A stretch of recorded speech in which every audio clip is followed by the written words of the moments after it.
age. You gotta choose what game to play. It's time for a change. Tick tock, and you see the clock. You just flip up onto the spot.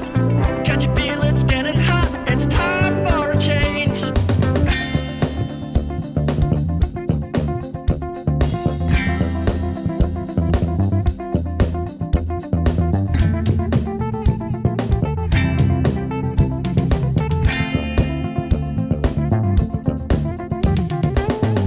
Take aim at the wrong target. Make life a little bit harder. Stuck in middle with anyone else but you. Throw a tantrum, throw a party. A little smile, you give yourself a handshake. We were doomed by the sensible hand you shoot. Break down every day to a dialectic ruminate. You gotta choose what game you play. It's time for a change. Tick tock, and you see the clock. You just flip up onto the spot. Can you feel it's getting hot? It's time for a change. Yeah, times are changing, and I will be pulling for left hands to hold the door. Time for a change. We can't capitulate as history repeats. Right hands will trip my feet. Time for a change.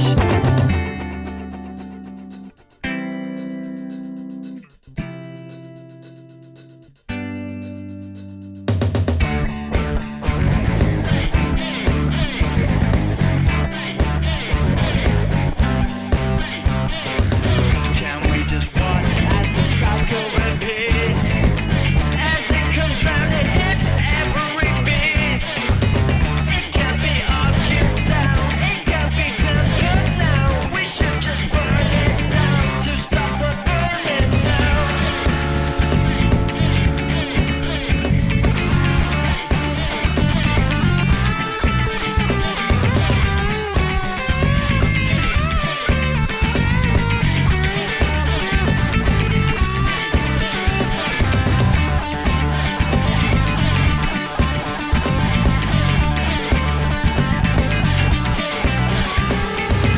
Break down every day to a dialectic ruminate. You gotta choose what game you play. It's time for a change.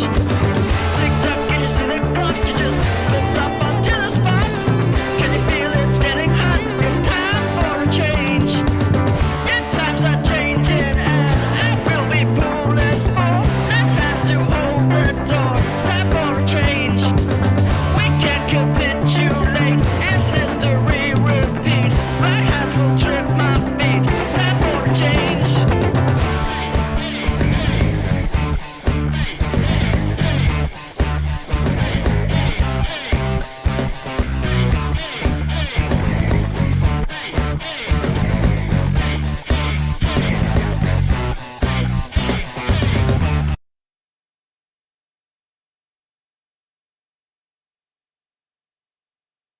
Hello.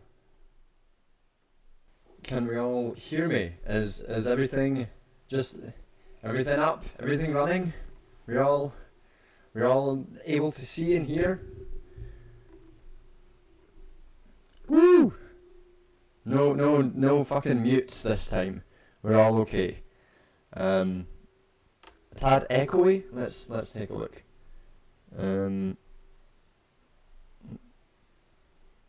Is that better? Is that less echoey now? Much better. Cool. Brilliant. We're slowly getting the hang of fucking what's it called? OBS. How is everyone? How are we all doing? I'm doing all right. I've got my wine to celebrate the 10k subscribers. So that's the sort of vibe we're going for. I've got fucking purple lights. I've got a fucking candle. We're cultivating something here. Don't know what it is. Don't know what, but we're doing it. I'm not sure what we're going to talk about today. I've got no notes. We're just gonna sit and vibe. Thanks, Pinko Punko. Great. Appreciate that. yeah, it was quite surprised. Slowly regaining your will to live. Well, that's we love to see that. I've had a challenging week myself. Things have been.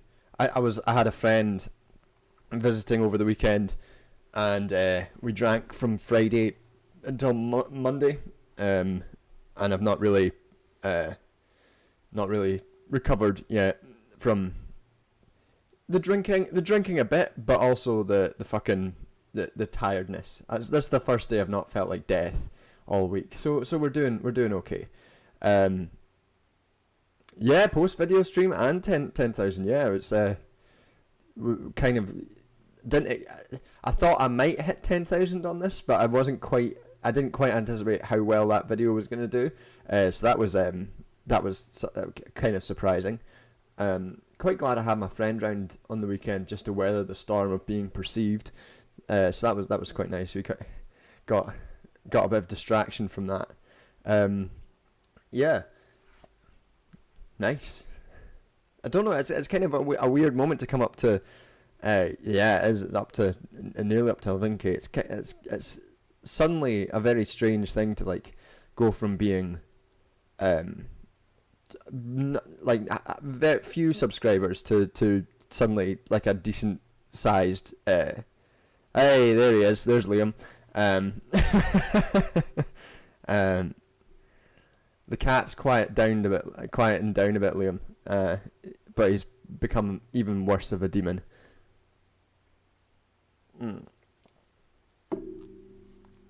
Yeah, that fucking the video got to 25,000, which is fucking crazy. That's an absurd number of people to see that.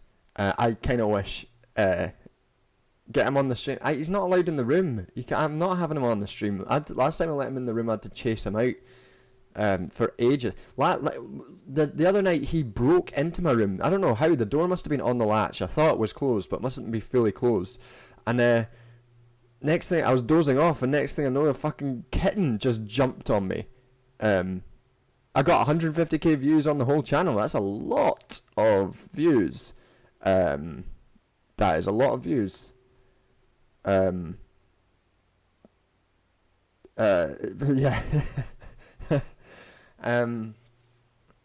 Yeah, the cat. He's been a bit of a nightmare. He's lovely, very cute, but he's also a bit of a demon these days. Just before I went on, I heard a crash coming from the kitchen. I came through, and he was just lying on the chair, looking innocent, next to a massive like power source that he knocked off the table for some reason. You know what? He's really taken to going after everything I'm eating.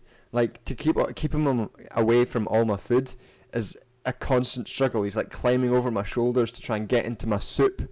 When did cats start liking soup? Is this a new thing? Cats like soup? It's good soup, but like he's a cat. No, it's like a big like. My flatmate works in like software engineers. So he's got like this big like power splitter thing that's normally on the chair next to him, and he just knocked it over. Do I have any Scots Gaelic? No, I don't know any. I don't know any Gaelic. He's I don't know any at all. Different part of the country from like my family's from for the Gaelic stuff. Let him sniff the food once, so curiosity is satiated, and they're usually a bit better. I don't know. He's been getting pretty fucking close to that food, and his curiosity is not sated.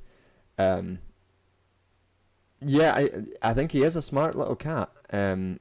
He's a cute wee thing, and he is. I think he's quite smart, but he's also kind of a demon.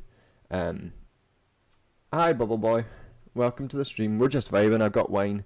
Don't know what we're gonna talk about. I put up the thing for like the £10 and up patrons if anyone wanted to like ask any questions or anything, but no one ever like replies to that, which I'm fine with. But like, we've got nothing. We're just sort of fucking going, seeing what comes out of my mouth this time. Cheers, Alec the lad. You're using videos to radicalise people, Marcus Larson. I'm using your videos to radicalise people. We're starting to become a small community of anarchist parents. Turns out that the missing puzzle piece for many is figure out why neoliberalism is shit. Well, that's my one thing. Apparently, neoliberalism and genocide. Oh crap! I can't say that, or else the stream will get demonetized because YouTube are fucking cowards. I've not seen Dune yet.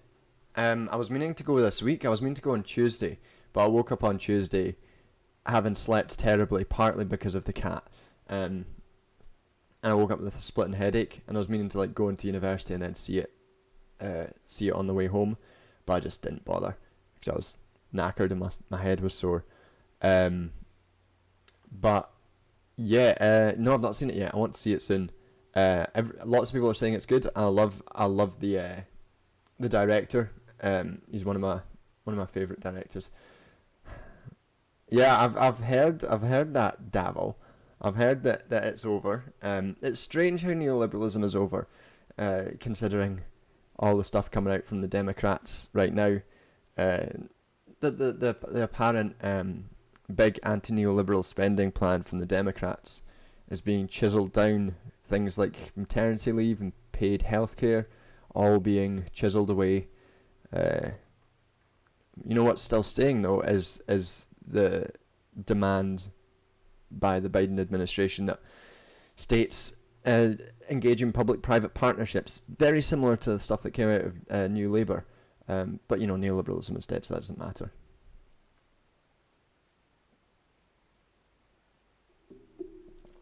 It's there is a lot of people who talk about post-neoliberalism. What do I think of sectarianism of the left? I was introduced by leftist ideas via an ML lens, but I'm always happy to listen to anarchists and Maoists to broaden my perspective. I think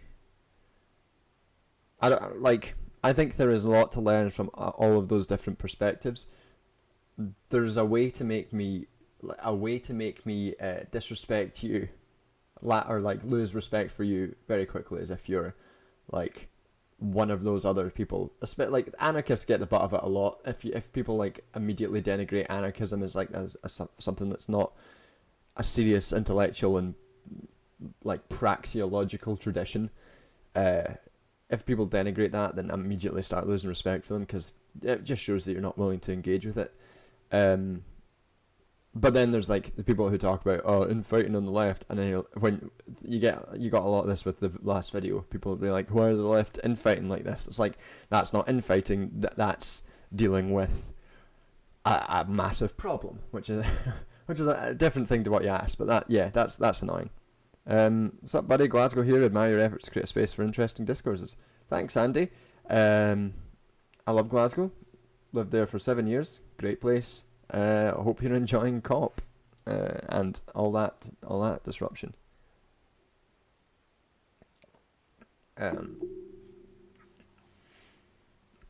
Neoliberalism is dead, bro. Stop worrying about it. The motto of modern neoliberalism. Yeah, exactly.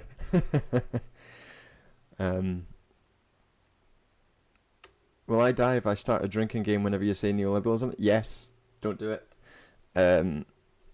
It's not a good idea. If you want, just going through like all my various videos and just doing it anytime I mention neoliberalism or the G word, and it's probably a decent drinking game.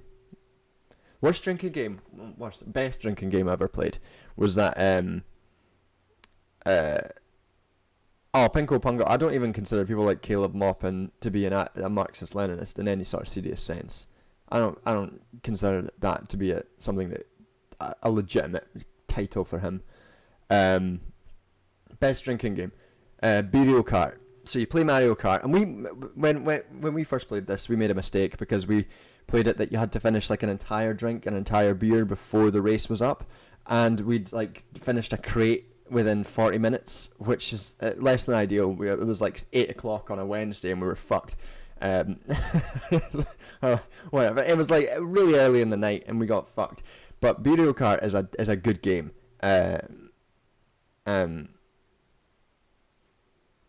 Yeah, Ren, I agree. Like, there's, it's interesting. A lot of people who are otherwise quite good at diagnosing the problems with, like, epistemologies and Western institutions get quite up in their, like, bees in their bonnets about things like not having a formal written series of intellectual traditions, and rather, like, a lot of anarchist stuff is less consolidated within one place, or like with a less established intellectual tradition as a lot of Marxist stuff, and that's fine. But a lot of people seem to take that as like a indication of its lack of seriousness, which is bad.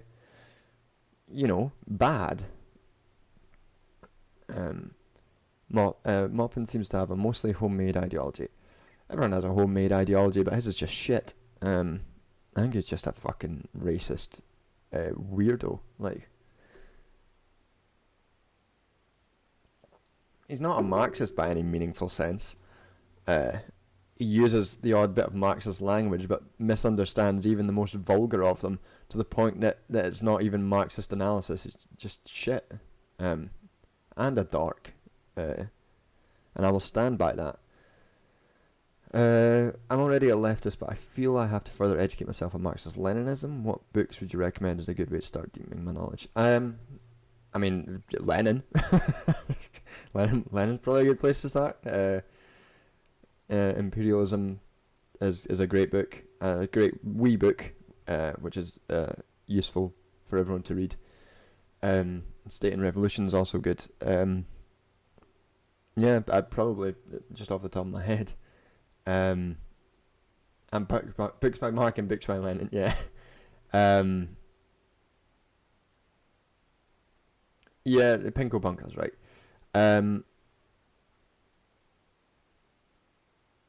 Oh, it's so funny. That's really kind to say. I had quite. So let's talk about some of the reactions to the video. Might as well. So I've had quite a lot of really positive reactions from black and indigenous leftists, which has been the most important thing, obviously. If I'd gotten a whole load of bad ones, I would have known I've made something bad, and probably would have deleted the video. But I got a lot of really positive stuff, particularly from indigenous people, which meant a lot. And I also got quite a lot of comments from white people who were like saying that they didn't think that when they first went into the video, they were like, I don't agree with this, I'm quite hostile, and then by the end were like, I fully want to reevaluate my position, a lot to think about. And those were really nice comments to read. That was nice to read. A lot of the shit comments were stuff like there's a lot of people demanding that I explain land back fully during the video, and that's not what the point of the video was. Like, the point of the video was about white supremacy, not explaining land back. And the other point of that would be that the whole purpose of the video was to say it's not up to me to define the limits of these indigenous people's resistance, and it's not up to me to explain definitively what these things mean. It's up to the people who lived them. So I could never have done that within a video like this, which is obviously true. And then there's like a lot of funny comments from very serious scientific Marxists talking about how what I was doing was anti-materialist, and to read Stalin, which Stalin was not the best theorist in the world. But also, what's his relevance in talking about white supremacy? It's not a particularly relevant theorist in that regard. So that was very funny. A lot of depressing comments were mainly from the Vosh fans, who were just clearly unreachable, and those things weren't even funny. They're just kind of depressing. Lots of things like, so you tell me to disavow particular things. It's like you've missed the point entirely, which is sad. But there's a lot of positive ones as well. Well, chat is popping off. 52 concurrent viewers. There's a lot of people here. Hey, your videos resonated with me because I have a lot of friends in Zambia, and Zambia seems like a country which tried to decolonize dramatically, especially with Konda, who was a socialist. I'm glad to hear that resonated with you. There's a lot to add to discussions of decolonization, particularly in somewhere like Africa, where the decolonization happened, but a lot of what was retained were colonial structures and positions of African nation states within global capitalism, and a lot of stuff clearly has relevance from writers like Fanon, which is all lots of like stuff which needs to be talked about, which is a very different conversation from the land back one, but was mashed together in a lot of the discourse, which is something that could be added to in a future thing. Maybe not from me, because that's not unless I could find a way to do it sensibly and reasonably and interestingly that added anything to the conversation. So I'm glad to hear that resonated with you. Thank you, Mr. Duncan Scott. Black nationalism is no different from Irish nationalism. Racism still clouds a lot of people's perspective, it seems.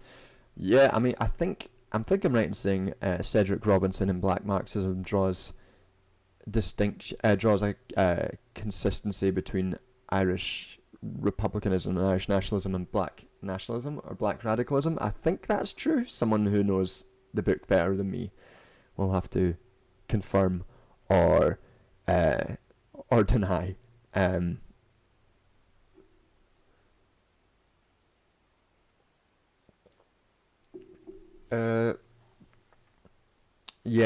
Begging them to read Wretched of the Earth. It would be very nice if people read Wretched of the Earth.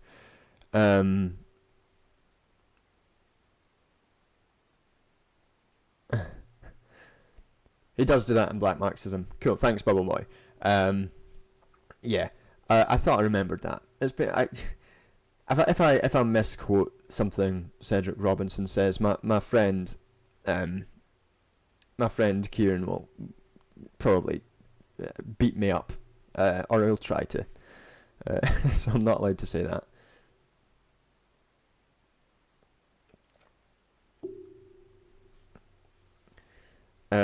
Imagine you're an indigenous leader heading to the negotiating table with the US government and military and bringing a guy with you to remind you not to ask for too much. Having someone to tell you to be sensible. Is the lo-fi aesthetic deliberate in your videos? Just curious because I really like it. No, I'm just bad at it.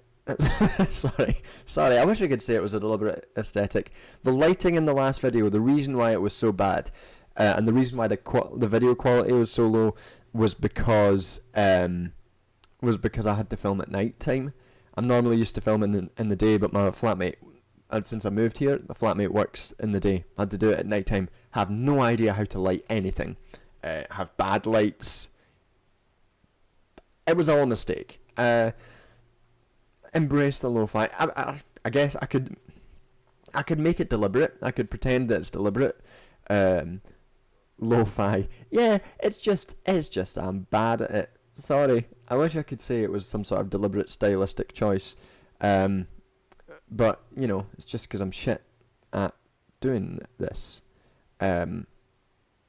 The writing stuff, I'm good with that. I've always been quite good at writing. Camera, videos, stuff, that's less good. Thank you, all Tories are scum. I appreciate that. It's deliberate now, that's right, it's deliberate now. And if I suddenly get better, then I've sold out.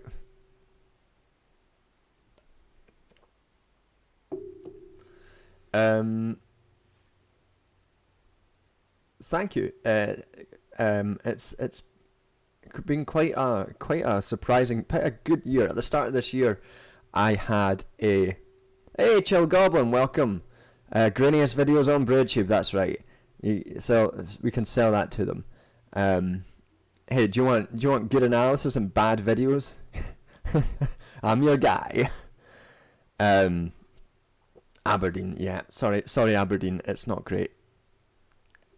My brother lives in Aberdeen. It's. Sorry. I'm sure you have. I'm sure your 7 pubs are really great. Yeah. Sorry. Not great.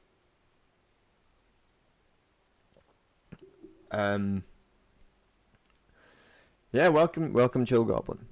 If anyone doesn't know, me and Chill Goblin, along with We're in Hell, Aranok, Xander Corvus, on Monday nights, stream our D&D game on Thunderpants DM on Twitch, who's our DM. And this week we had a fucking great session where is that wine or Coke in my cup? It is wine. I don't drink sodas. I only drink things that are worse for me than sodas. Yeah,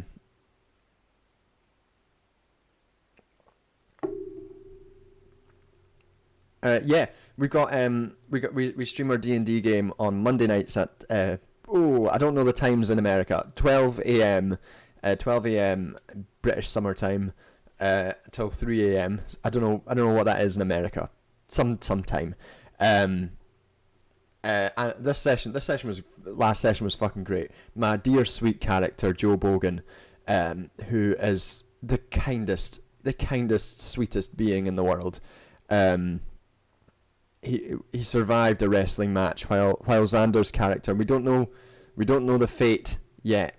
Xander's character is potentially gone from the campaign. Pinko, it's Thunderpants.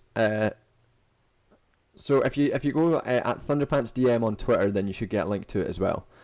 It's great fun, absolutely great fun. I love it. It's such a good game.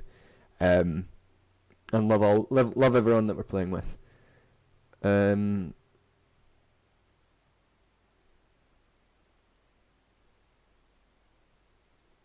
Oh yeah, Michael Gove, yeah. Yeah, he was. Michael Gove was born, grew up in Aberdeen. Not that you'd be able to tell. Hello Amanda Breet, welcome to the stream. Any tips on good Scottish films? I'm probably gonna show my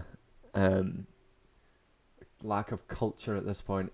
The last good Scottish film I saw was one that was based on... I mean, Trainspotting and Trainspotting 2 are good. Braveheart shit. But there was one, I can't remember the name of it. There was one that was... oh, hey, Paul. Thank you to Step Back. Step Back is one of the best. One of the best on here. I don't know. My brother is a filmmaker. That's right, Chill Goblin. You should go and see... Yeah, hold on. I'm going to put my brother's... Everyone go and follow my brother's... YouTube channel. He is a filmmaker, short filmmaker. He lives in Aberdeen right now, actually. He makes short films which are actually good. He's just cracked 100 subscribers on YouTube. He's always getting awards, always winning shit. You can see one video that has my dad in it. There you go. Follow that. Go to that YouTube channel and subscribe to Pretty Grim Productions. The one called Has Been is the one that's got my dad in it, being surprisingly good at acting. And one called Drone is just very good. Hey Daniel R, thank you, and hail to the algorithm. Subscribe to my brother, because he's actually good. He knows how to make films and not make them look fucking deep fried. But also, I used to work for Creative Scotland, which is like an arts funding body in Scotland. I know. And one of the films that was funded by them was based on this old story of thank you, Lady Horatio. This film that's based on like an old story where a bunch of lighthouse keepers went in the 50s, like went out to this isolated island to keep the lighthouse because that's what happened back in the 50s. You just ship people off to the lighthouse, they'd stay there for a few months and then they'd come back. But when people got sent, like at the end of the time that these lighthouse keepers were supposed to come back, they didn't come back, and they sent out boats to check on them. And in this lighthouse, there was no one there. There was only food on the table, and everyone set out to look like they were about to start eating, and then just no trace of anyone. And it's like this big mystery about what's happened to these lighthouse keepers. Flannan Isle, that's it. Yeah, that's it. And it's always taught in like Scottish schools as this mystery. And they Creative Scotland, who I used to work for, funded a film on that, and it was really good. It was one of the few good things I've ever seen Creative Scotland fund, because they funded a lot of shite. There was one called Boys in the Wood. I think it's called something different now. Yeah, we all learned it in school. There was one called Boys in the Wood that was done by a director of a load of fucking a director of a load of Run the Jewels videos. He directed this awful film called Boys in the Wood, and when I was working in Creative Scotland, we got invited to the opening of this film, and it got to like, I was just like a temp working there. I was walking these red carpets to go into this fucking film, and we're sitting watching it, and I was like, this is one of the worst films I've ever seen in my life. Just an awful film. Like, at one point, they tried to make it like they tried to make it like a class thing about how poor people are chased by rich people, and then at the end they have the working class hero said, son, maybe you should join the police, and he goes, oh, I'll think about that, but I think I might become a politician instead. And you're like, fucking hell, is this your fucking class politics? This shite, absolute goddamn fucking awful film, one of the worst films I've ever seen. But there's also been good ones. Oh, thank you, Grant. I don't know what is this. I don't know what that means. I don't know how to respond to that. But thanks for the super chat. It was great. Yeah, thank you. Someone's asked a book, favorite books of all time. No theory. Gonna cheat a bit. Ursula Le Guin's The Dispossessed, which is so good, but it's also like it's like a fictionalized idea about how an anarchist society would run, and it's fucking brilliant. It's great sci-fi book, because Ursula Le Guin is always great. But there's also The Kraken by Nerd Teacher. It's so good. Then there's The Kraken by China Melville, which is China Melville is often political, and you know, I'm sure you can pick up on themes and stuff within The Kraken, but it's primarily just a really fun adventure book with lots of like creepy monsters and lots of like mystery. I need to read more Ursula Le Guin, and I need to read more China Melville as well. But also there's books like The Poisonwood Bible, and the other of that, The Lacuna, by the same author. Barbara Kingsolver. Barbara Kingsolver's the first one, Poisonwood Bible, is about so it's about the DRC and how the DRC is like changes over time, and it follows this family of American missionaries from different perspectives with this one sort of abusive patriarch, and then it follows the perspectives of the wife and all these 5 children and the different ways in which they interact with like the changing revolutionary parts of like DRC, and it's just fantastic. It's one of the best books I've ever read. And also the Lacuna. The Lacuna is about this young guy. It's like the story of this child's life, from child to adulthood, who he starts off in America with his mum, and then moves back to Mexico. His mum is like indigenous and Mexican, like dual. See you later, Pinko Punko. Thanks for popping in. The mother's like dual Mexican and indigenous, and it follows this guy's life, and he comes into contact with Trotsky and what's her name? The artist that sheltered Trotsky, indigenous Mexican artist. How have I forgotten her name? Someone in chat, remind me. My brain's gone blank.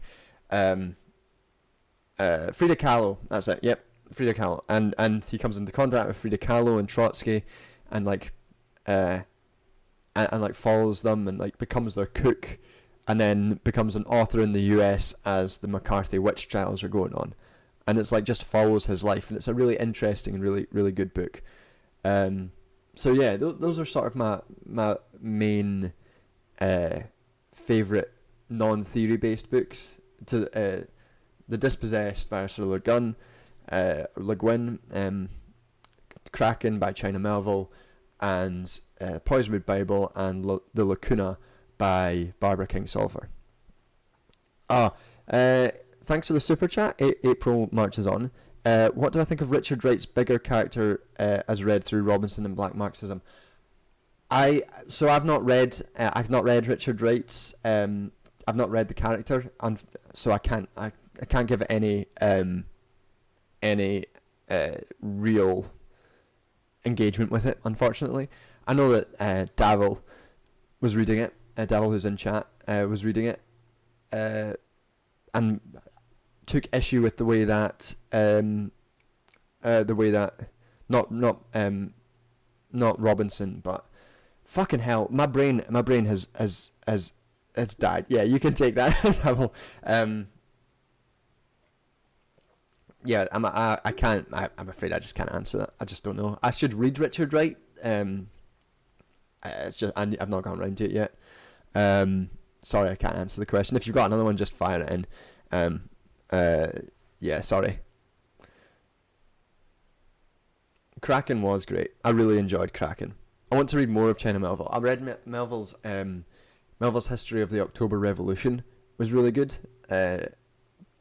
Just as like a really cinematic sort of history of what was going on, but like probably one of the best history books I've ever written in terms of just entertainment.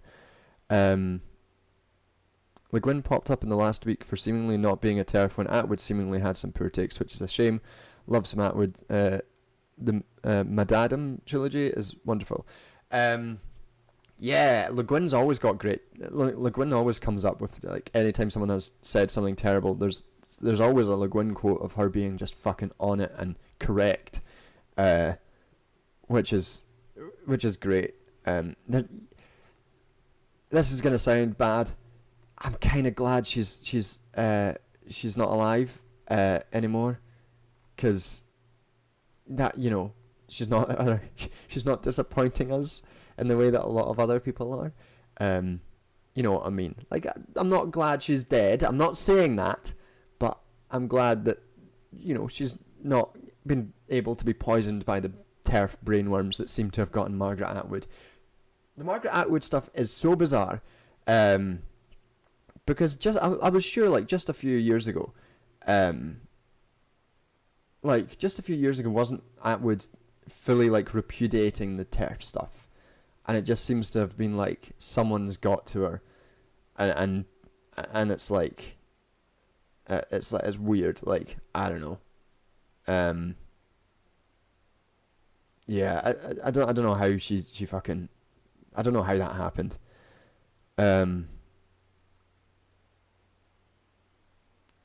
I've never read Utopia by Thomas More. I have a copy of it back home. back at my parents' house. I've been meaning to read it for a while, but I offered it to my dad, and he did a bunch of research on it, and he was like, I don't really feel. He felt like it had some perspectives or some implications that he wasn't like that keen on bothering exploring. Yeah, I don't know. Maybe I'll read it one day. It's short. Octavia Butler's Xenogenesis series is heavy thinking stuff too. I need to read more fiction. The other day people were telling you to respect dead. Oh Jesus. What? Oh, thank you, Hawk Harvin. Stopping by to motivate me to get my shit done. Great work, by the way. Have a good day. Hey, I believe in you. I believe you can get that shit done. Whatever it is you need to get done, you can do it. We're all with you. You have a good day too. I've not read any Kim Stanley Robinson. I'm afraid I don't know any recommendations. Let me know. What do I think? What do I think of the idea that the revolutionary subjects tend to be lumpen pro rather than pro? I think there's a lot to that. I think, hey, step backs here. Welcome. Pleasure to have you. Yeah, I think that the idea that there's the revolutionary subject has tended to be lumpen pro is something which is very very relevant, and it's present throughout, like, not just Robinson, but like Fanon, a lot of decolonial work as well. I think that's one thing where the Eurocentrism of a lot of Marxists tends to leap out when they assume the revolutionary subject must necessarily be this proletariat. So yeah, I think that's a spot on assertion, and I think the idea that a revolutionary subject or a subject of capitalism must necessarily fall into the wage labour distinction is itself quite a reductive idea of what capitalism is and how capitalist social relations work within a world. So yeah, I fully agree in that sense.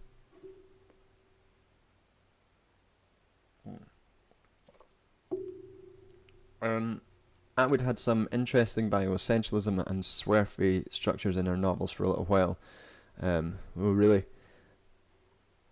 it doesn't necessarily surprise me, but I do remember her fully being sort of bemused by. I'm sure she compared the sort of gender critical stuff to like fascists or right wing talking points at some point a few years ago. It's just disappointing to see it. But one of the best things about Atwood being fully against the TERFs for that time was that it made them really mad, and that was funny. And now it doesn't make them mad anymore, and it's less funny and more just sad for all of my trans comrades, and puts them at greater risk, which is not good. People who, if there's one group of people who don't want to be in any more risk, it's trans people. And at this point, I'm being, as Davil will love this, I'm being oh god, I've forgotten his name again. I'm terrible today. Sorry guys. I've had a busy day reading. The guy Davil, the guy who you do the impression of, the brave little cis boy, started doing it. Had a breakdown. Bon appetit. This is why I spend a lot of time scripting videos.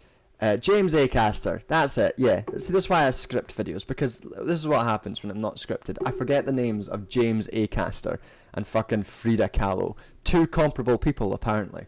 Fucking hell. Somebody said something. Nicola Polantzis. Nicola Polantzis. A lot of my thinking on neoliberalism. I don't look like James Acaster. That's not true. A lot of my work on neoliberalism goes through an intellectual history, which necessarily goes through Polantzis. Polantzis, Stuart Hall, Bob Jessup, Ian Brough, all within that sort of milieu, and the way the disagreements between those people has informed a lot of my stuff on neoliberalism. So Polancis, fully recommend, if anyone's not read Polancis. Welcome, Glitch. I hope you've come at me in my worst, where I've forgotten the names of people. Oh, if you need to go to sleep, and their teacher will see you off. Thanks for popping by.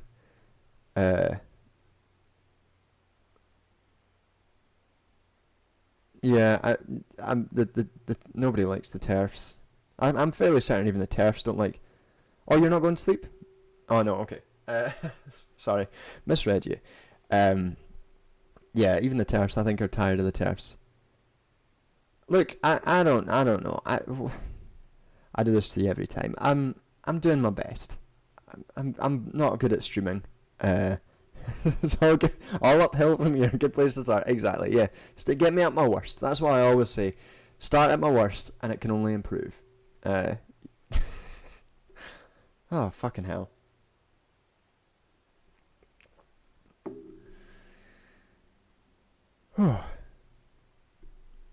So yeah, was kind of been a kind of slowly watching the BBC subscribe to Riley's Law. For anyone who doesn't know, Riley's Law is Riley from Trash Future said once you start posting TERF, you never post normal again, and it's known as Riley's Law. And I think at this point it is. Oh man, my teeth are starting to get purple from this wine. It is an iron law. Once you start, and the BBC started posting TERF. 1 second, I'm gonna dive off camera.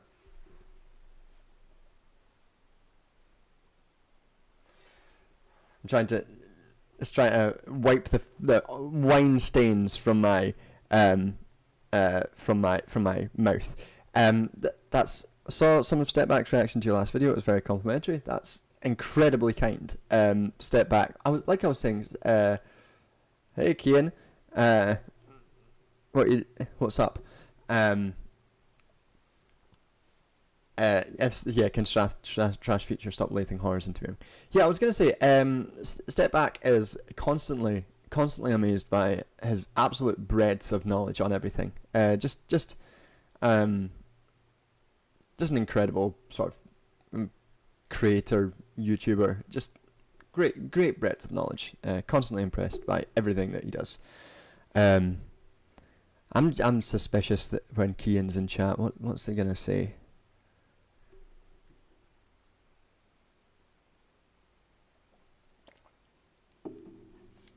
So much of the problems of modern discussion is the fact that it exists in sound bites, no real engagement, analysis, or nuance. I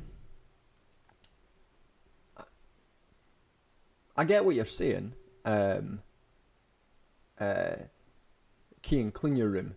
I get what you're saying. I think that that is a symptom of a problem which is reflected by the deeper issue of media structures that exist today. So, Twitter exists and that causes sound bites, but also like 24 News exists and that has the logic to create sound bites that gets people watching the news. Same with YouTube and reaction content, so that they can get a lot of the reaction or debate bros will get people on, so that they can say a thing that can be twisted into an interesting way. How do I have a girlfriend? I don't have a girlfriend. I am alone in a vacuum of the world. So yeah, I think the idea. I think a lot of the reason that political discussion can degenerate into the realm of sound bites is because of the structures of media and internet ownership structures. I am married to my work. That's right, Kian. Fuck, that's actually kind of depressingly true. I'm incredibly busy. Finding time to date people is incredibly is incredibly hard, and it's just tiring. What was I saying? Yeah, the structures of the structures of the structures of internet and media cause things like that. Jacob Rousseau, as an Indigenous person, liked your video better than Bad Mouse's. That's very kind. I've not seen. I don't know what's going on with BB Thomas. I've not seen Bad Mouse's video, but I don't know if I've ever seen a Bad Mouse video. I just know of Bad Mouse as someone that was kind of legendary and then disappeared. So I mean that's very nice to see. I'm glad you enjoyed the video. That's all I'm saying. Sorry, my head's scatterbrained today. I don't know what's going on with BB Thomas there.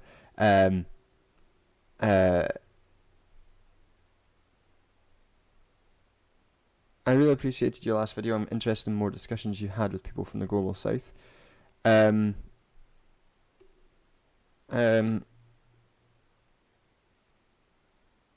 they want to see someone take more direct jabs at good Vosh. The kitten content is good. I do like the kitten content. What's going on here? Let's see.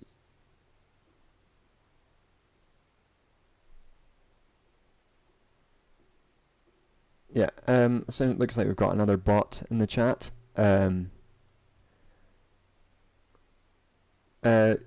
sorry folks. Heads, the bots are distracting. Looks like another spam bot. Yeah. I don't know if it's the one from the other day. That was just annoying. Can we cancel all debate bros? I've been trying. Oh yeah, the comment reply to Vosh. Fucking hell. What a dork, man.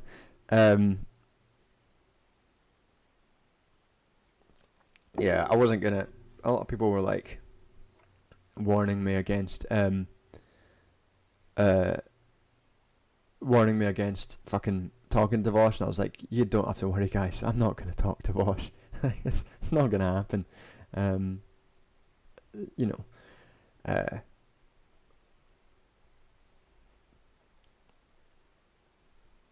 Yeah, it's just, I think, like we're talking about the way that people, it goes down to sound bites and people talking past each other.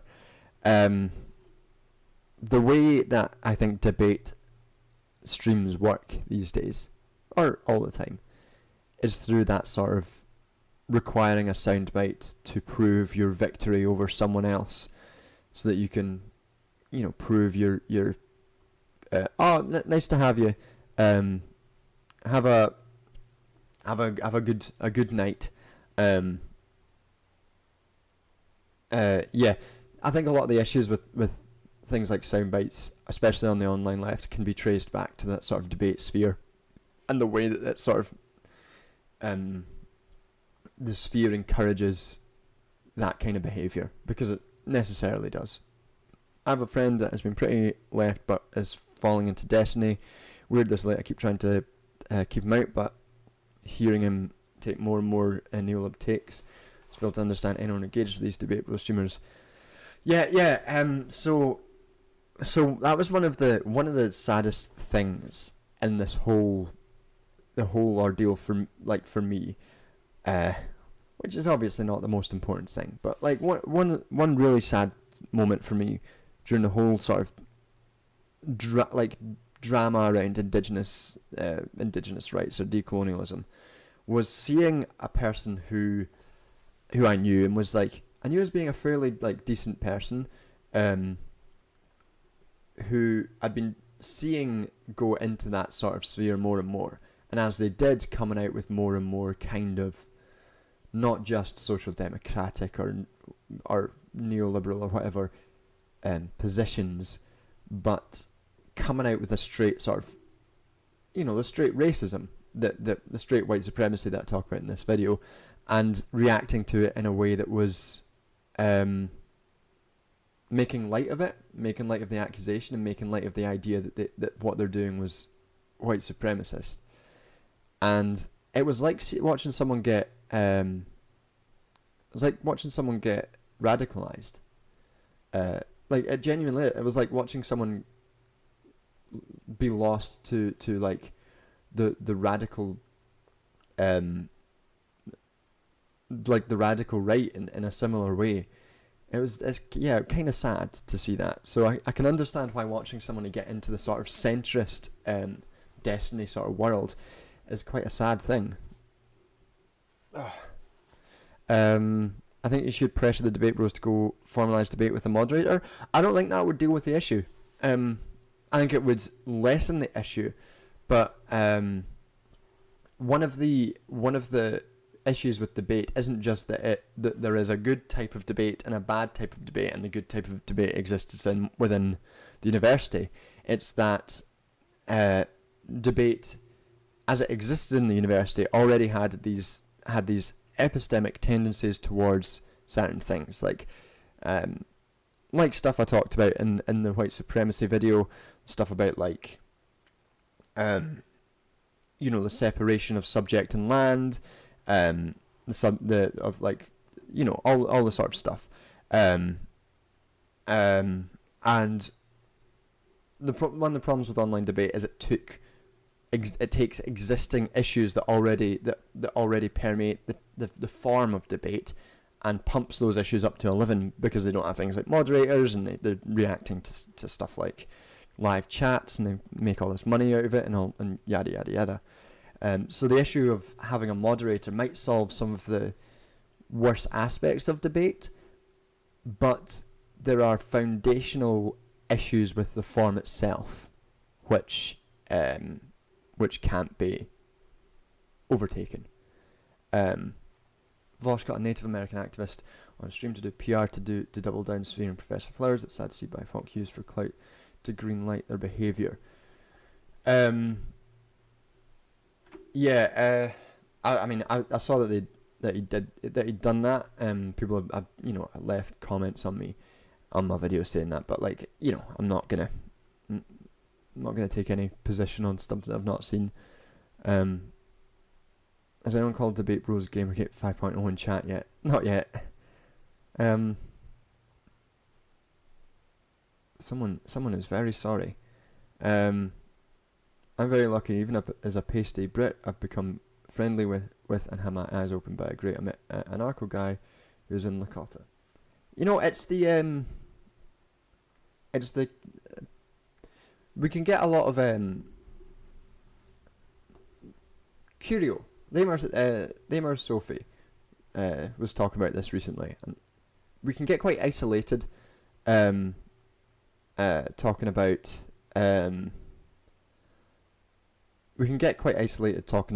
leftist content quite a lot in the neoliberal world, when we're all atomized with each other and we just do a lot of reading. But one of the things that's core to breaking capitalism, breaking neoliberal subjectivity, is through connections with other people, and that's something that I think I've never been particularly good at. I've always been pretty good at reading myself and talking and figuring things up with me, but one of the most formative things that one of the most formative parts that led me to do this video was talking with that indigenous activist from Ecuador, and that sort of exchanging of points of view is an essential part of developing as a person and developing your thoughts. It's good to have people who you can talk to, particularly people who exist in completely different contexts from you. I don't know what's going on, Ellie George. I don't know what's happening here. You're being timed out because you're weirding me out.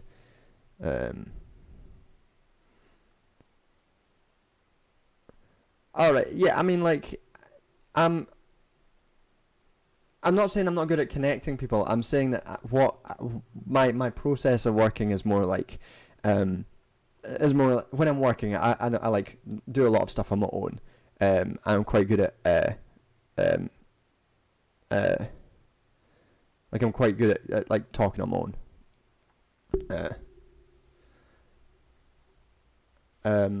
What was it? Obviously, like, you know, obviously I'm very personable. Hey, when doing research, do you often run into language barriers, and how do you deal with them at all? So obviously I don't speak any other languages, which is a failure. If there is something which is untranslated into another language, there's just nothing I can do.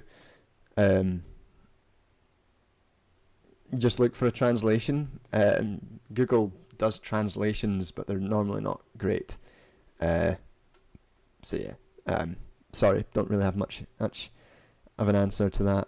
I just look for, you know, similar stuff on different topics. There's a whole worlds of research that I have not been able to access because I don't speak any other languages, which is a shame, but you know what we do.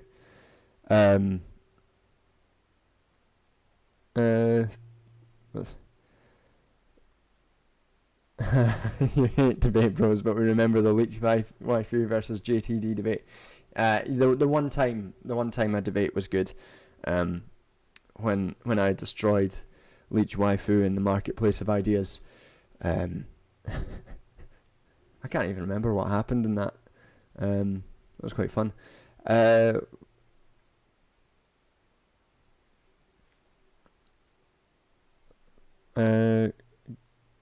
Yeah, and it's not good. Google Translate. It's not a good thing. That's very kind of you, Daria. Oh, hey, mainly Mandy. Nice to have you here. We're drinking wine. We're staying chill. I've got no plans. We're not talking about anything specific. We're just chatting. I could use streams to do something more interesting, but I don't. You know, we'll see what happens. I'm starting to get stained teeth and lips from the wine, so that's gonna probably gross everyone out. Welcome, Jimmy M. Edwards. Yeah. Google Translate is amazing with Slovak. Oh, amazingly horrible. Okay. Okay, that was a good comic timing there. Right. Thank you, King Cyrus the Great. It means a lot from a king. And I'm going to ask folks, I don't use Google Translate all that much. It doesn't take much. I'm not going to beef with the wine company. They supply me with the wine. I need that. 80 concurrent viewers right now is almost 90. I don't know what's going on. I'm going to wander off. Nice to have you, Mithril. Thanks for popping along. This is a lot of people. I don't quite know how to deal with having a lot of people. Little Orca, hello, seen you on Reddit. Love your content there. Taking a study break. Yeah, YouTube with a grown-up profile. I don't know what that means. Red Echo Falls, is it? I don't know. Kian, I don't know what wine it is. I'm poor. I'm not. What are you talking about? I'm not buying expensive wine. Sorry, little alter ego. Welcome to the chat. And it's a Thursday. Leave me alone, Kian. Who are you? Are you my mum? Sees the means of the wine production. Exactly.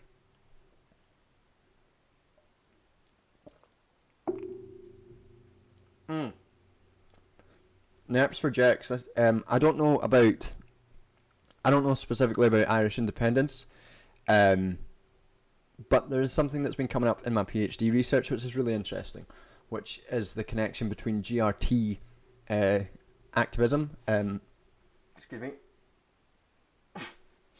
GRT activism and the way that their claims to land rights have some consistency with indigenous claims to land rights, and that came up with when we were in TWT.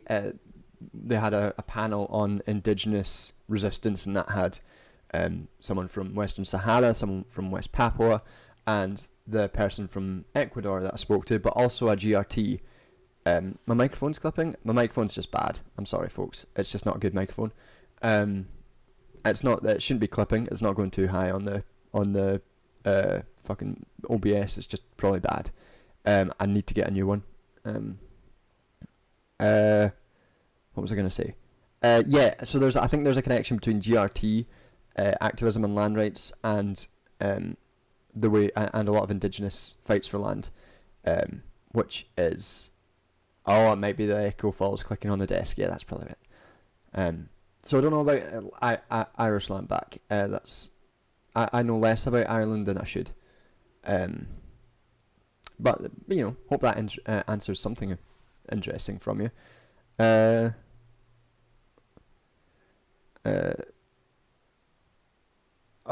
don't know what. Sorry. I don't know much about this stuff. I should know. How do you do this on OBS? The game. Let's see. Fuck, I don't know. Maybe another time. I'll figure it out another time. There's a weird thing I've noticed in debate streamers and their audience where they'll both acknowledge debate streams as this WE spec, well, it doesn't matter. I prove the position better. But then they'll also act like it does have some proper intellectual merits. Yeah, I've noticed that as well. Yeah. I think that they need to. I think that that's something that they need to do because it both allows them to distance themselves from any responsibility for the things that they're doing and the things that they're saying, while also pretending that what they're doing and what they're saying is important. It's like a double blind that allows them to exist while being shit.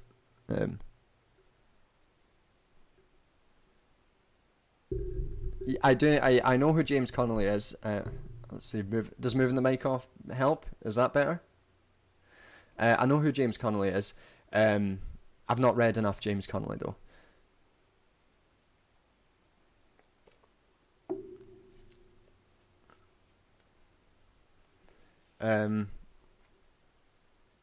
Why would bots be following you?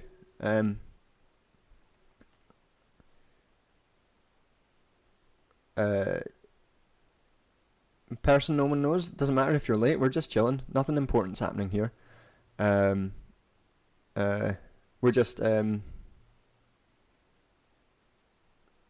chilling. There's no time limit or time that you should come in. Break Road is a bot, I'm pretty sure, unless they respond to this. In which case they aren't. Person no one knows is also a bot? Oh, okay. Fucking hell, why are there a lot of bots around?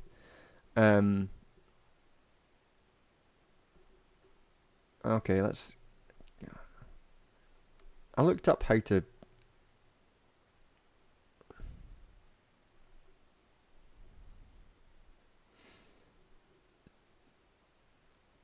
Okay. Yeah, okay. I've seen plenty of pictures of James Connolly, and he looks like a Marxist. The CIA are onto me. That's they are. Davil would probably know more about that than me again. Davil should just be on screen. Oh, hey baby, what's up? What's up? Where in hell? How we're doing? Well, we were talking about our D&D campaign earlier, and so I was so fucking nervous that my character was gonna die. Fucking hell. However, I thought about doing a video on Indigenous Taiwanese rights. I feel like they get left out of the discussion completely. Maybe. If it's a thing I think I can add anything to. Maybe. There's no video that I'd be like, nah, I'm not going to do that. But, you know, I only do videos if I feel like I can add something to anything. It's not just, like, for no reason. We're in Hell's here. We're in Hell's here because he wants us to beef. That's what's going on.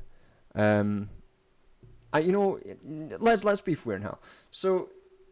imagine my shock. I've been on Chill the Goat and the Goblin streamer for a few times. Always in the middle of the night. Always at like 3 a.m. And then every time that someone in Europe is on, it's always like, oh, we're streaming at 6 p.m. UK time today. It's like, fuck you, John. We'll stream at 6 p.m. Then when it's John coming on, he has to be drunk because it's 4 a.m. on a Friday. What's that about? Fucking... Imagine my shock. That's right.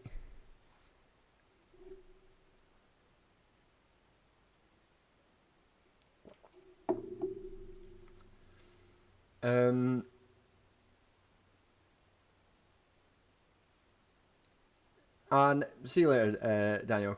Nice to see you.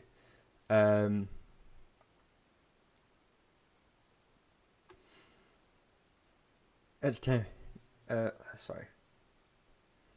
Do you think that austerity as a policy? Do you think that austerity as a policy is actually going to end like Boris says? No. So, yeah, this is something I can talk about. I published this. It's the topic of the paper I published. Austerity at this point isn't just a policy in the UK. I don't think austerity is like a framing, like a foundational logic of a lot of UK politics. It's what we call an austerity polity, and that similar to the authoritarian neoliberalism, it's like the way of being right now is austerity. It's not just that there's no alternative. So there's no alternative as a slightly different, more sort of cultural idea. The austerity polity is more like the functions of the state itself support austerity. So you've got things like in the UK, you've got like Office of Budget Responsibility. You've got structures within the DWP, all of which reinforce. It's not rolling back the state; it's reinforcing the state in particular ways. So the DWP isn't. Hey, Sanan. We're just talking about austerity and neoliberalism because of course we are.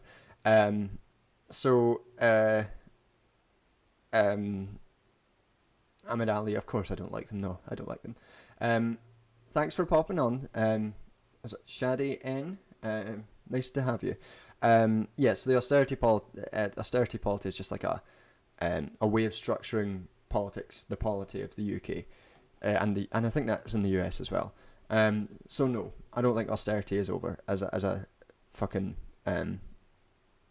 organizing structure of the UK politics. So and you saw that already. We've seen that there's been the £20 cut in. Sinan just came by to say I told you so. Thank you. You're a fucking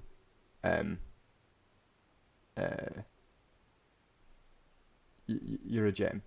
How does austerity hook into globalism and how fragile the system is right now? I'm not sure. I think you'd have to rephrase that question to know exactly for me to know exactly what you mean. US-wise austerity is a Ponzi scheme. US-wise austerity is still a foundational logic. I would say within. Fuck off, Kian. US-wise austerity is still like strategy. Like it's still functioning and influencing the way the US polity is run. I mean, even so, Biden's infrastructure bill is being fully watered down as we speak. But even as it wasn't, it didn't tackle things like the debt ceiling, which are foundational parts of which limit possibilities of globalism. Globalism is the source of supply issues right now. Yes or no? Globalism is the source of supply issues. Yes or no? I mean, that question doesn't make sense. The supply issues only exist because there is globalized supply networks. If there wasn't globalized supply networks, then we wouldn't have supply issues, but we also wouldn't have access to those things. Just-in-time delivery structures. I mean, I don't like the word globalism. Globalism is not a word which I think is a particular useful word in that case. Excuse me. The supply issues that we have are products of entrenched capitalist logics mixed with neoliberal and austerity logics. Sorry,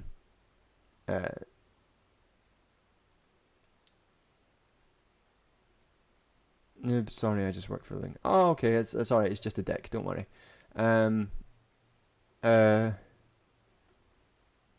Yeah, so I don't know what that means. Just-in-time delivery structures would be part of like austerity and neoliberal structures, which influence that stuff. But there's also like those things are implicated beyond just the national state, just austerity within the state. They're also implicated in the ways in which value is produced in certain places, which I don't have the ability to talk about right now. I'd have to do more sort of research and to give a more coherent answer. But I think Jimmy Edwards might be just a dickhead. So, fuck him. Right, folks. I'm gonna be back in 1 minute. I'm gonna get some more wine. Hold on. I have a back soon screen. There we go. Back soon.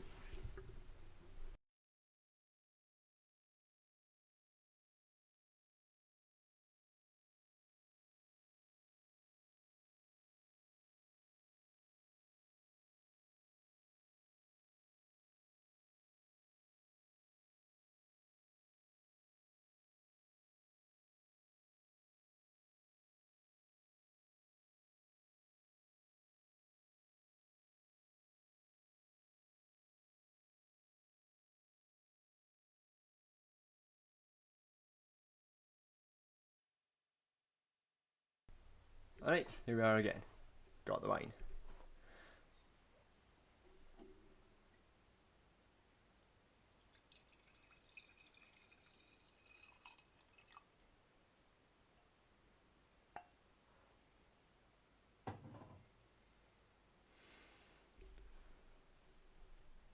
Chaos in chat. Cian just trolling.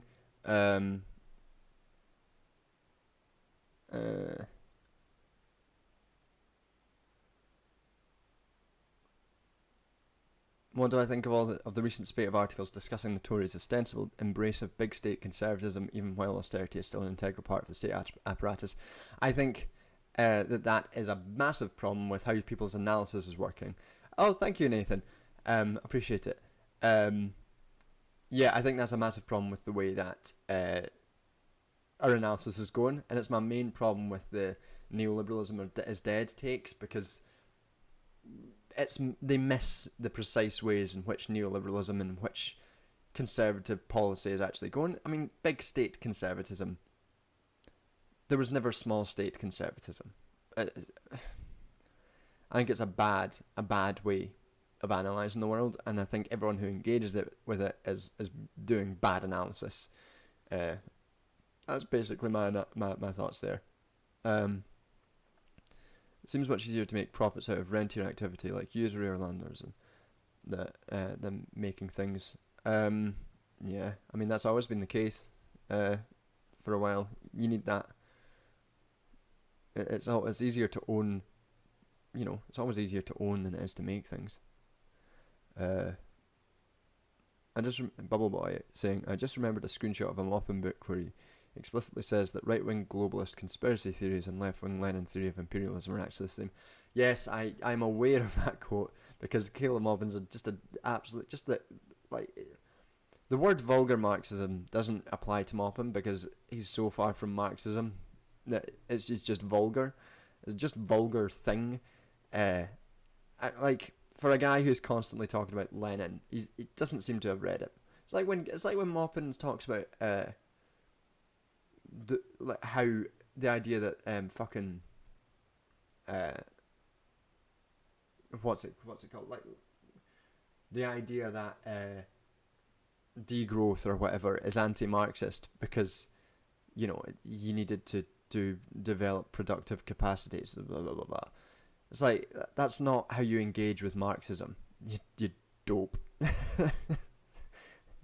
The Malthusian limits to growth. It's just like not. It's just bad. It's just like.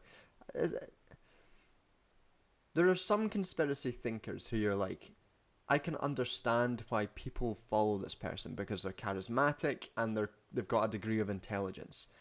Like, they've got like smarts and how to navigate the world of conspiracism and make their bullshit sound palatable.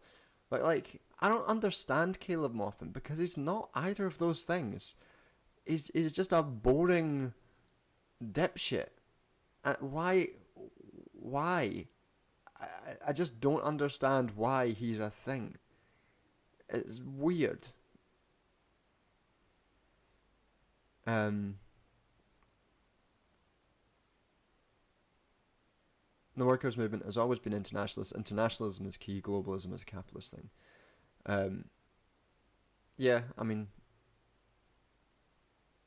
I mean, whether you want to talk about it as an analytic term or not, globalism, whether that's been associated with the extension of markets during the first wave of colonialism, or whether that's the extension of finance and information technology during the neoliberal era, it's always been pretty fucking capitalist. What is Kean saying? What do I... Kean, before I read your comment, I don't know if this is going to be some sort of fucking sarcastic shit, or whether you're actually going to ask me a real question. And it unnerves me a little bit.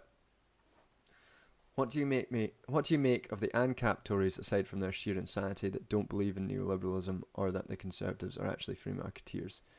What do I think? I mean, I don't think they really exist. There's not many of them. Whether or not they're real ANCAPs or whether they're just sort of von Misesian neoliberals, I'm sure there's some then. There's a lot of Thatcherites who talk about how Conservatives these days aren't properly free marketeers. But neither was Thatcher in the sense that they want what's going on? Caleb, the real left is assembly of the French Revolution Maupin. It's very fun. It's very funny to me that Caleb Maupin is just in his book, both from being like horribly racist and anti-Semitic, also just constantly talking about how great FDR was. So this is the guy that's supposed to be fucking like the real true left, and he's just standing FDR constantly. It just confuses me. It was even a thing.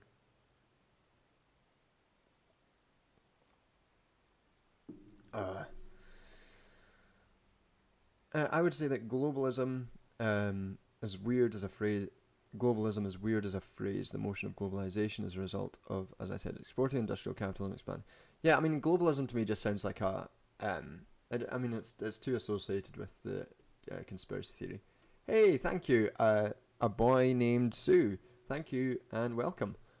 Do I think Labour will ever come into power in its current future state in the UK? I think the real question is, do I think it matters if Labour get into power in its current future state in the UK? In its current state, who really cares? Frankly, in its future state, who really cares? I don't think the future of left wing needs to hitch their wagon to the Labour Party in the UK. I think what we've seen over the past few years is the direct limitations of engaging in bourgeois politics in that sense. Keane's just a friendly bystander, I bet you are.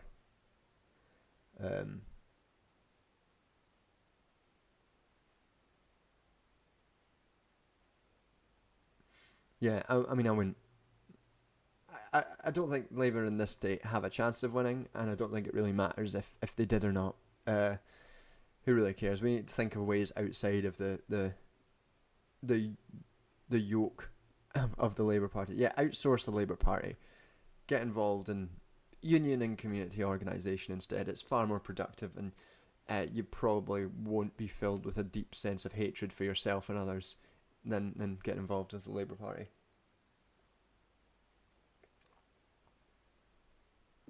Ugh. How does anyone know what was said in his book? Wasn't it like as expensive as a car? April, I think so. Somebody, I think it was, Curio, Sophie, got a copy of it somehow, a PDF copy of it, that someone had scanned online, and they read it out with We're in Hell and some others, and it was just filled with like anti-Semitism. It was like filled with racism. Yeah, not a good person. Neoliberal blue labour fascism, here we come. That's right. Oops.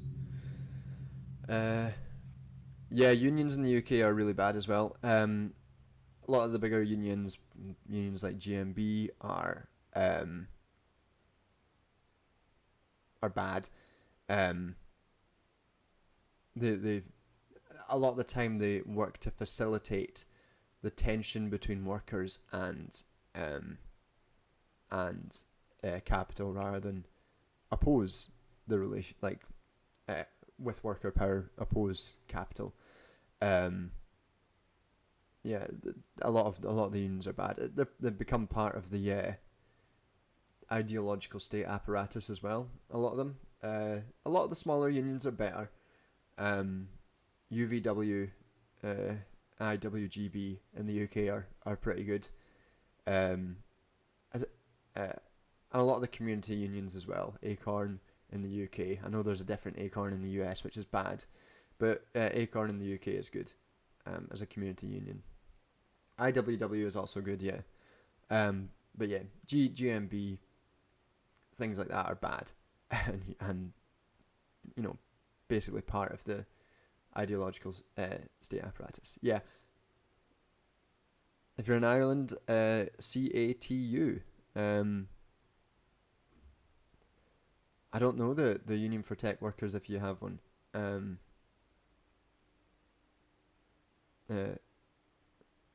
Yeah, Unison also not great.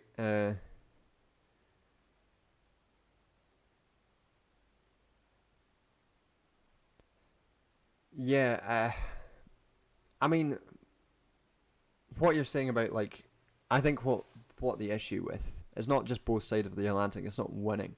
The issue is that these parties exist within bourgeois systems, and it really does show the limitations of contesting politics within those spheres, especially if there's a lack of a.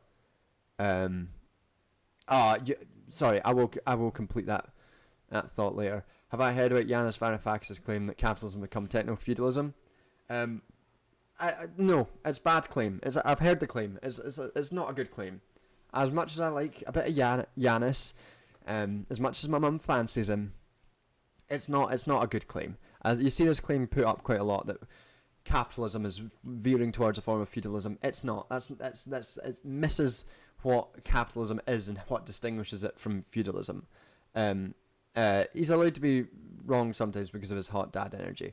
No, the relationship between a social relation between a serf and a peasant is different in so many ways. The social relations that permeate throughout capitalism, including throughout colonialism, globalisation, all this shit, they're all very different to any sort of feudalism. And you could say maybe we're witnessing a change in an employee-employer relationship, which has like a different, which implies maybe a difference in the mode of production, which is going on at the moment. To call it techno-feudalism implies something which I don't think is particularly true. So yeah, I've heard the claim. I don't think it's true. I don't like it. What are your might not be in your wheelhouse, but what are your thoughts about using rights-based approach to heritage issues, i.e. object reparations? So my view on whether to use rights-based stuff is not like my research is not about whether or not it's good to do this. It is about whether the movements that do this use rights. So if there are movements which use rights as a method of getting object reparations, and they find that as a useful means of doing that, then I think it's a good way to do it, frankly. And it's the same with, like, all my research is essentially based on the movements and what they do. So if there is a movement which uses human rights in an effective way, or rights in an effective way, which isn't necessarily oh,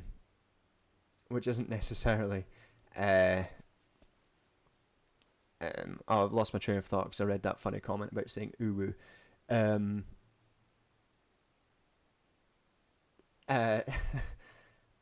Yeah, so if movements use rights based approach to do that, then it's good, and they should do it more.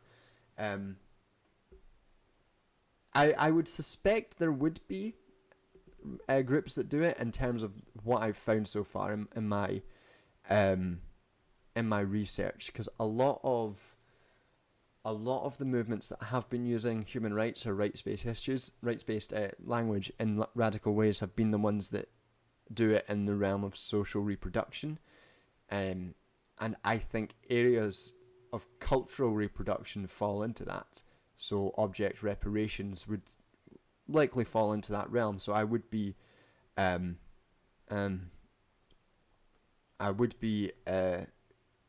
unsurprised if they used that. I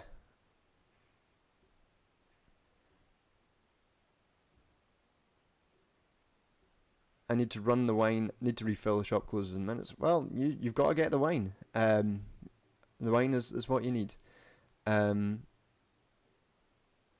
So Yanis baffles me. He's a radical democratic socialist who acknowledges how messed up capitalism is, but also a serious reader of Marx. Yeah, I mean, Yanis is good in a lot of ways. He's just bad. He's not bad. He's good in a lot of ways. I think as analysis is sometimes limited. See you later, Mandy. Great to have you. Always a pleasure. Yes, Alter. Yes, I've seen that used in some cases in the reclamation stuff like that. So yeah, it is unsurprising to me. Wines are good. Free Fire. What's up? What's up? Okay, we've got stuff going on in chat here. Yeah, I'm take a sip of wine.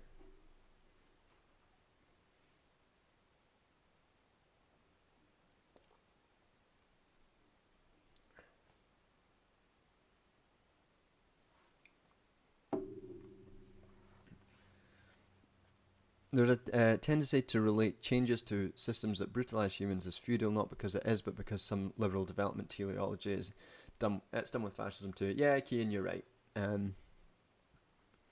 Like I think in the case of Yanis, it's like he's taken an idea that. Sorry, got a bug in here. It's because he's taken an idea that. No worries, Ren. You're doing the God's work.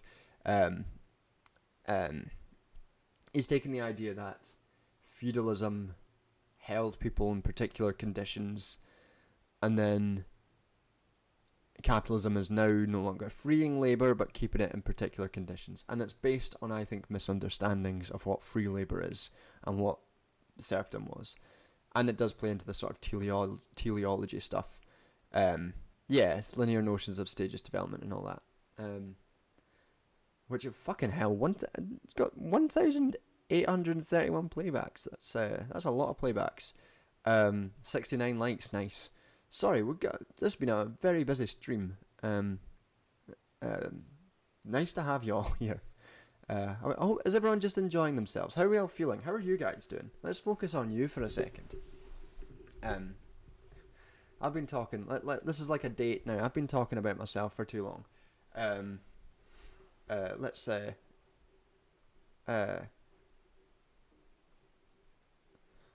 Jimmy Edwards, I'm sorry. I didn't mean to call you a dick. I thought you were being facetious.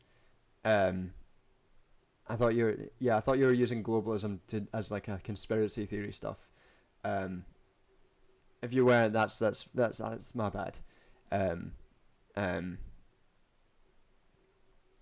Yeah. Everyone doing good? Got an omelette, nice. Love a good reading week. Yes, transgender Marxism is very good. If anyone's not read it, Transgender Marxism, excellent book. Falls a lot into my my sort of niche of social reproduction stuff, but does it from a transgender, and also there's a really good chapter on disability and social reproduction of disability, and that's a video I want to do soon. Is similar to the stuff I did on the neoliberal feminism video, but look at disability and social reproduction.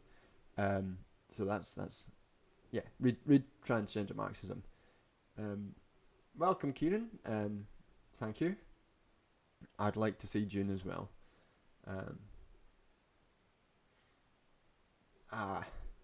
Necropolitics. Necropolitics is a good book with some bad parts.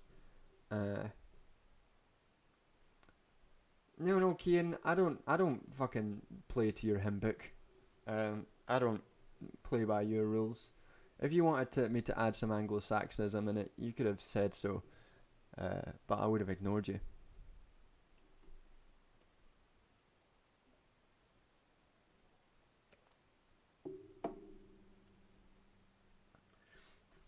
On the emergence of rent, I don't think there is a re-emergence of rent. I don't think that's ever been. I don't think it's ever gone. Yeah, I think rent seeking has always been. I mean, we saw that during the fucking 1920s, the spiral of rent seeking, as Imperialism did. Yeah, social reproduction theory and gender production of labour. Yep, great stuff. Bo Dungus, discovered you from the Vosh vid. Great stuff, keep it up. Most important question, where do you shop for funky shirts? Wherever I can get them.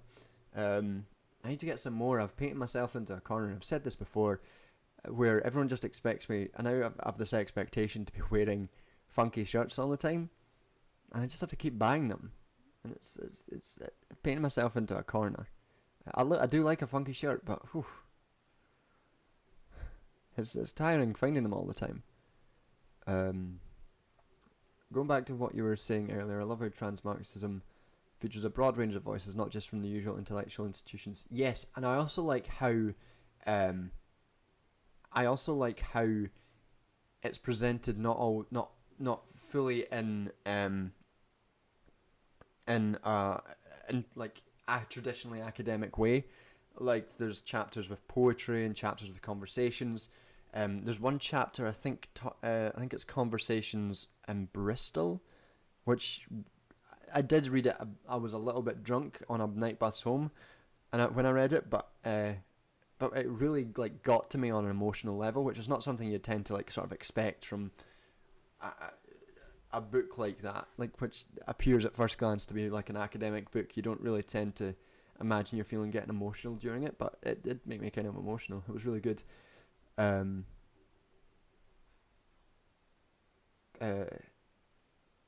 Disability is so often neglected in broader left discourse. Look forward to it. Yeah, I agree. And it's definitely something that I would like to talk about, but I'll probably leave it for a few videos, maybe into the new year, so I can do enough research, proper research into it, without fucking up. Get a green screen shirt and project psychedelic designs onto it. Oh, a good idea. Do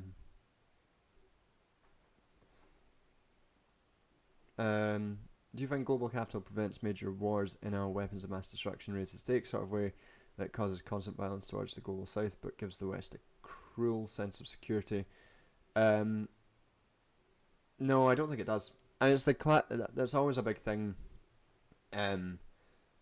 It was a big theme in the early 2000s that no free market country has ever gone to war with each other. But I mean, like, they still go to war. the Iraq War happened, the US just got out of 20 years of war in Afghanistan. If you want to, even if you want to define the state of constant violence against the global south as not war, you're having to define yourself out of what is essentially the same thing, a state of war. And similarly, like the whole country is with McDonald's don't go to war hypothesis. It's not true. Ren, I'd have to reread that chapter to remember what I was saying. The countries with McDonald's don't go to war hypothesis. It's not true. It's simply not true. But even if it was true, you still have the constant state of, like you're saying, constant state of violence against the global south, constant threat of war, and even within settler colonial states, the indigenous people are actively at war against their own destruction by that settler colonial state, and those are more consistent conceptualizations of what war means rather than just two states go to war, which in my view is defining your way out of dealing with the inherent violence of global capitalism.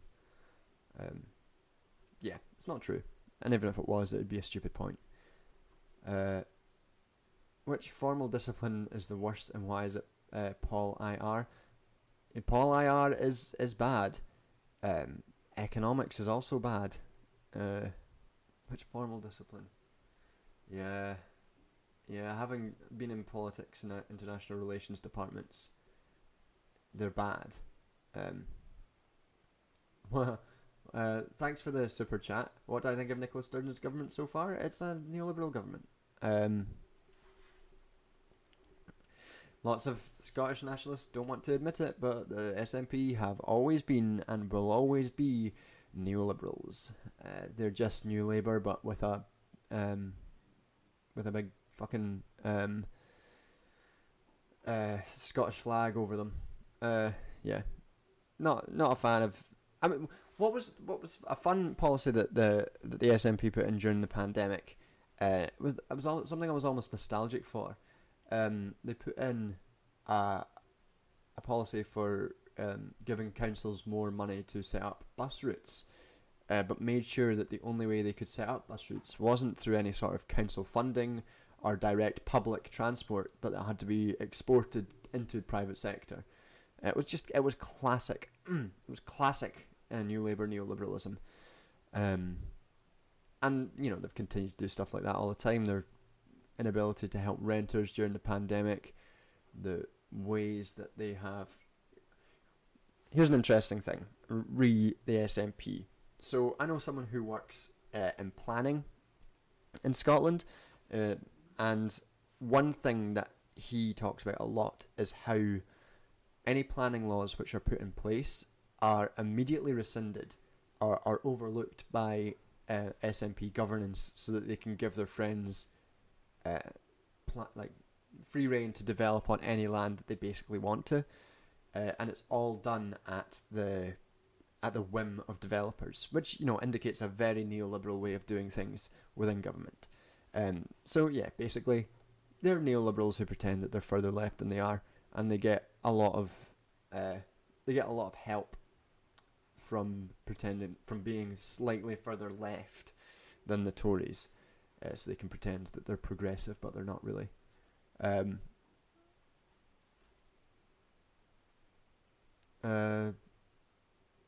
Janet's coined the term techno-feudalism, which I agree isn't best to describe full marketplace likes of Amazon present to consumers. It's a critique of the concept of markets. Yeah. I mean, this isn't something that's new though, and that's like there's always been a captured market in that sense. So what's the point of calling it techno-feudalism? That'd be my issue there. How big is that big old schlong? If you think of it, neoliberal countries do go to war with each other, albeit mostly proxy war. For example, for instance, they got backed into different sides in Libya. Yeah, sure. EvoPsych is bad. Yeah, EvoPsych is bad. Um, that's a bad one. EvoPsych has, yeah. Psychology itself is not great. Yeah, there's a lot of bad disciplines.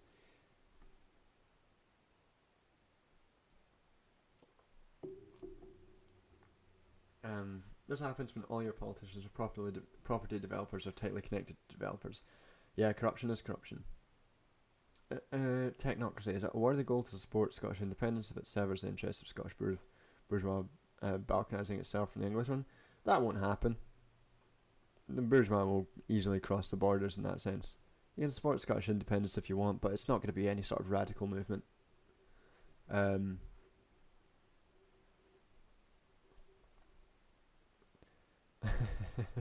Sorry, Asimov. Yeah, no, I did 2 years of psychology at university, and I never found it particularly useful. There's some interesting bits and pieces, but yeah, it wasn't great. I did enjoy how much everybody in the psychology department hated Freud, though. That was fun.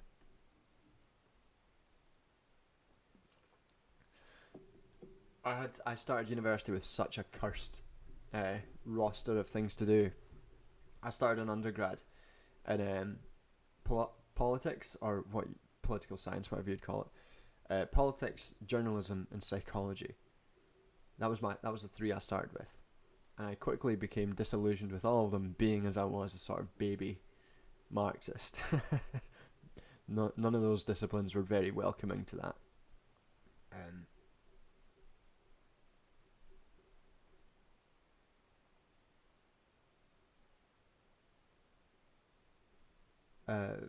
For instance, when the US went into Iraq, we didn't raise taxes, we didn't show the deaths, the narrative seems so pervasive. I think empathy is most important, but it doesn't sway many people. I mean, there's a difference in imperial war and war at home. Yeah, I don't know what to say to that. It's a difficult thing to combat. I think what one interesting way that was combated, that sort of imperial aggression, was recently. I think the Black Lives Matter movement did a really good job of showing the global connections of white supremacy, going through places like Israel, and the police training in Israel of police officers that went back to the US, and the way that colonialism factored into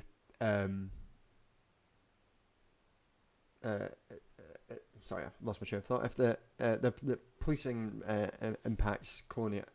was impacted by coloniality and all that, and I think the Black Lives Matter campaign did a really good way of raising the awareness and showing the interconnectedness of imperialism and war to aggression at home. And I think there's obviously value in empathy, but showing people how these systems impact the continuing authoritarianism and violence that's enacted upon populations at home is also valuable. Yeah, it was a cursed uni subject rotation. My master's was in human rights and international politics, which was sort of international relations. Yeah, so it was a pretty cursed rotation. It's amazing that I've come out so fucking cool as after all that.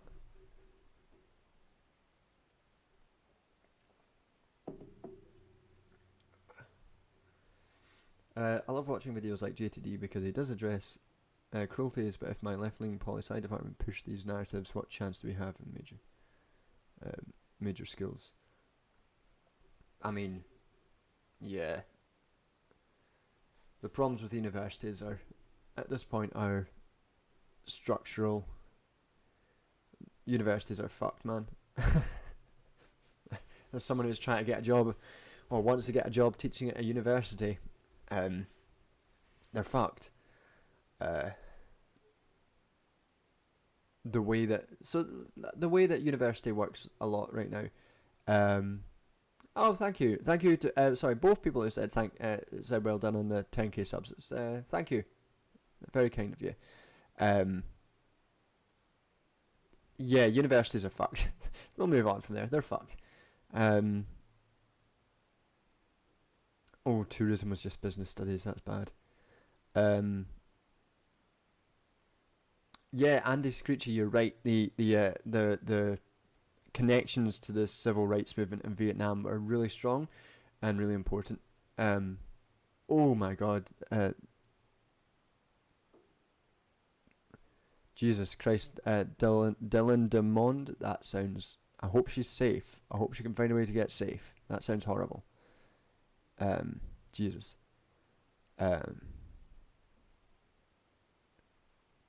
Ren, see how the definitions of neurodivergence often fall along the lines of your ability to de-employ me.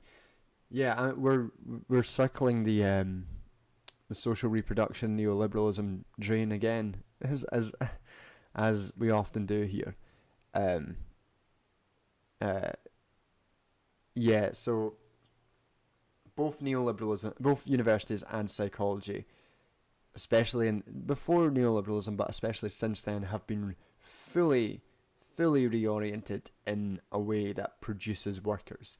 And if you don't produce workers and a worker can't be produced and you yourself are not productive, then you are shunted off into a necropolitical zone, like you talk about in necropolitics, where that's someone who's unable to survive through the awful welfare system that exists today, or they're imprisoned, or they're shunted off, in the university sphere, if they're shunted off to no longer be able to be employed, with university departments now closing down. I think the history department of Liverpool was closed down recently.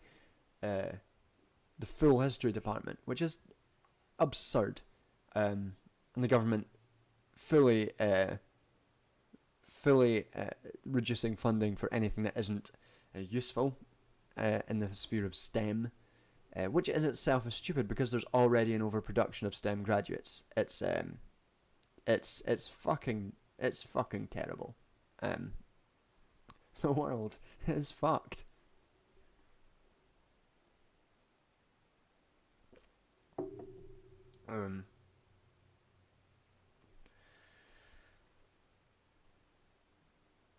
Alec the lad, yeah, China won't attack the US. That would never happen. That is an absurd. Yeah, that would be an absurd thing to happen. They don't want that.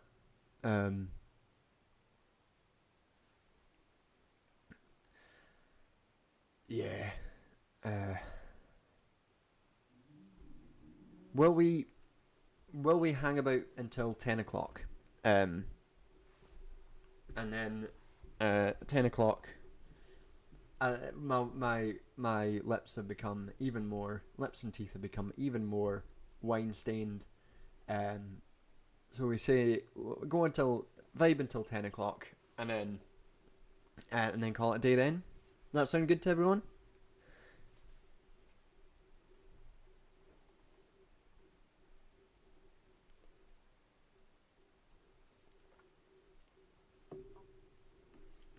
So that's the thing about the STEM graduates is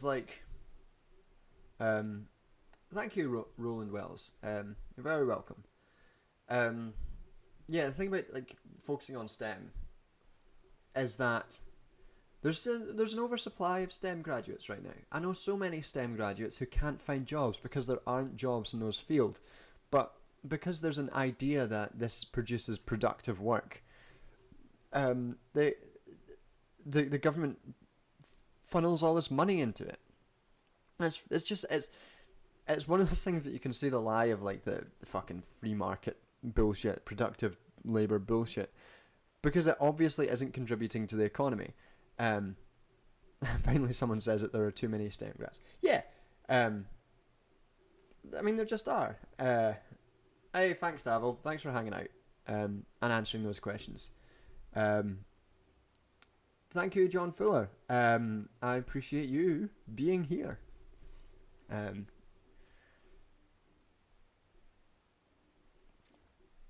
Yeah, and things like Aberdeen, if you want to talk, there's plenty of oil engineers and there's plenty of opportunities for investment in areas that would get those people to produce. Yes, I helped rebalance order by taking a STEM degree and dropping out. Thank you for your service. Yeah, there's plenty of ways that you could get those. Are you calling? Sorry, Kian. Are you calling me the lead singer of the Arctic Monkeys? What's going on? Yeah, no, that's what I mean. There are jobs like the job. No, I mean there are obviously jobs, but there aren't enough jobs for the amount of applicants. And it would be an easy thing to do to produce loads of investment into green energy areas. Disinvest from from fossil fuels and produce, lots of jobs for STEM graduates. But that's not how it's fucking working. It's just fucking ridiculous. Thank you, disaffected Gen Xer. Curio's great.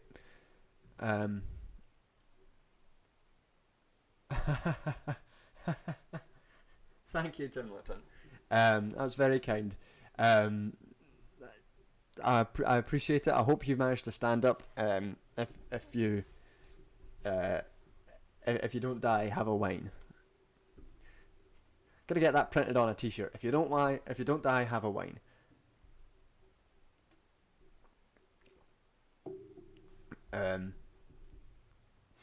Absolutely, yeah. Especially in Aberdeen, the council and uni are still going so hard in on the promoting work in the oil sector, despite the fact that it's spiraling. Yeah, it's fully fucked. Okay.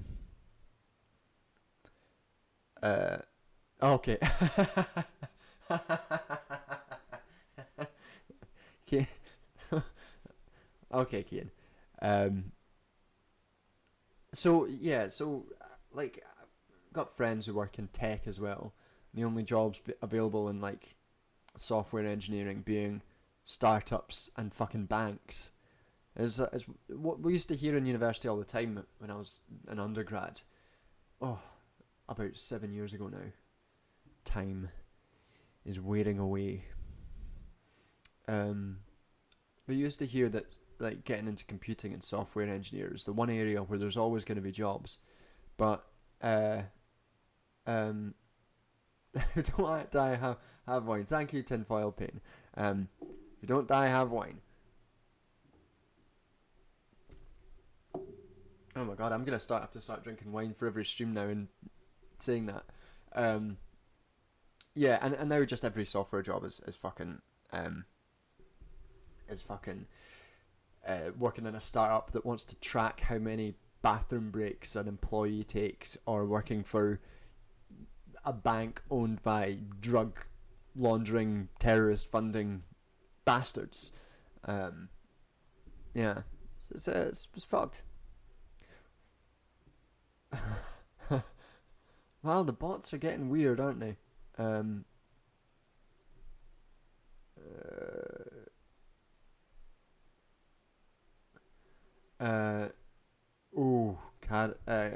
that sounds like an issue. It's just pure ideology.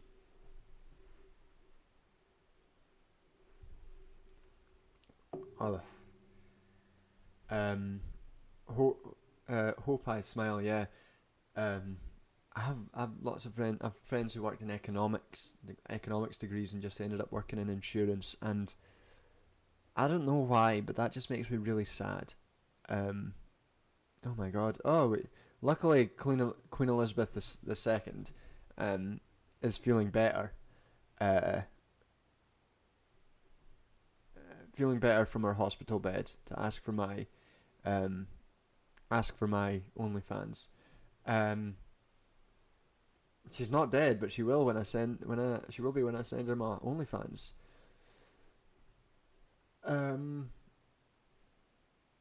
Yeah, so go. Yeah. Nobody except the Queen gets my OnlyFans. Oh, for fuck's sake. We're just gonna call it a day from here because the bots have found us. But yeah, thanks everyone. Thanks for joining for the 10K celebration stream. Hope you all enjoyed it. Hope you all had a good time. Good chill stream talking about the worst things in the world and drinking some wine. Remember, if you don't die, have some wine.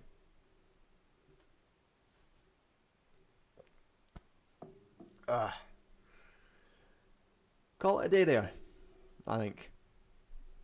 It's been real. Cheers, folks.